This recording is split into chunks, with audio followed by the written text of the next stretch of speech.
That's right. Ready? Yep. Wyatt Hendickson, Final X tomorrow. How you feeling? I'm feeling good. I'm excited. I don't think I've actually ever been to New York, so I kind of want to sneak over there, but I probably shouldn't get myself in trouble. Probably wait till after the tournament and go do some exploring. But we've already had some side quests here. You might see some videos about it later, but you guys you'll see it later. Any hints?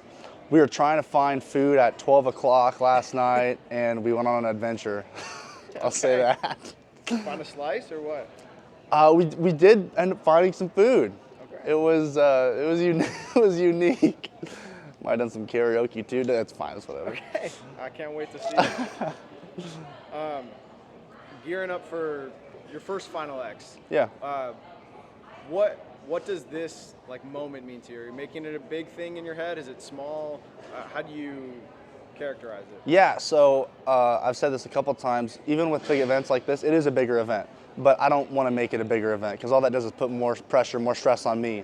I wrestle the best in the practice room when I'm going about my day, going about my life. Wake up, have a good breakfast with the guys, go hang out, go wrestle matches. I wrestle great. So there's no need to change the equation. There's no need to try to put this on a pedestal and change my routine for a big tournament like this. Because if you let it get to you, you will wrestle different. You will make some more mistakes here and there. So I like to be comfortable. I want to go out there and have fun. And so it's just another match. Or there's 2 matches, so it's just another couple matches. I'm not gonna change everything for something like this. So before Oklahoma State, you were at the Air Force Academy. Pretty successful there, NCAA. I mean, 2021 Junior World Team member, 2023 U23 World Champion. What can you attribute from that experience? Maybe, your experience in the Air Force, your experience in that room, and then pulling that in and developing at Oklahoma State more. Absolutely. I was actually talking to someone about this yesterday. There's a lot of principles that I just have down just because of my military background. Obviously being at the military or being at the Air Force Academy, a military academy, it's a lot different lifestyle. You're waking up early, you're doing this, you're making your bed perfectly, you're marching, you're doing different stuff. And so I realized that the other day, I just naturally, all that stuff that I was like, oh my, because when I first got there, I was like, oh my gosh, I need to learn how to do this, I need to, all this stuff, it's kind of just second nature. It's just second hand for me now. So whenever I'm doing training, whatever it is, that foundation I've built at the Air Force Academy, it still carries. That stuff I don't forget. So just yesterday we were doing something and I was watching out for the guys doing something and they're like, that's weird. I'm like, I don't even know. I just do stuff. So obviously I care about these guys. They're my family. And still all the guys at the Air Force Academy, that's still my family too. But as we know, I couldn't wrestle there anymore. But it's different not having to be a full-time person at the academy now, so it obviously gives me more time to have some more fun. Instead of doing trainings, I get to go to the lake with the guys and do more cookouts. So it's been a really good time at Stillwater, and obviously I'm still going to go back to the Air Force Academy, go back to the RTC, go train a little bit, but for now I'm going to just, I'm here, I'm wrestling, so one thing at a time. You shared a little bit about your life on social media, since March especially. You guys have fun. You have jet skis, motorcycles. Yeah. You let your fans into your life a little bit more. How have you balanced that process with still being at the highest level of competition, and how does it maybe help? Is it more fun to kind of share? Do you have a little bit more fun with it? Yeah, so obviously at one point I was thinking, a lot of people were like, hey man, you should start doing this social media stuff. And I've never been a big person of social media, and here's why. If I'm doing something, I want it to provide value. I don't like people that do stuff just for views, for clicks. I think it's a waste of time. I personally was never a big social media person, and so I don't like to post too much, but when I do, I want to give them some value. I like to give maybe some scriptures or give them some motivation here and there. Obviously, I want to show them that I do have fun. I do still have a life. And I think the biggest reason I've been doing it is just I think of myself 10 years ago, or I guess, wow, I'm 24 now, but 15 years ago or so, a long time ago when I was that little kid and I was looking up to these guys. And whenever you can kind of feel more connected to them, it gives you a little bit of motivation. There was a time in my wrestling career when I was ready to quit. I took the hands off the list and I'm done. But that's about when Coach Taylor and Kyle Dake were uprising. They're doing some great stuff, and being able to get an insight on their life, watching some of their documentaries, that gave me motivation. So if I can do that for this next generation, that's what's important to me, is giving back and inspiring them, because obviously I love being here. I love what I do, but soon I'll be gone and the next generation will be coming up, and if we can elevate the USA Wrestling to be the best, that's what we want at the end of the day. So I'm going to use my tools, my resources to help fuel that.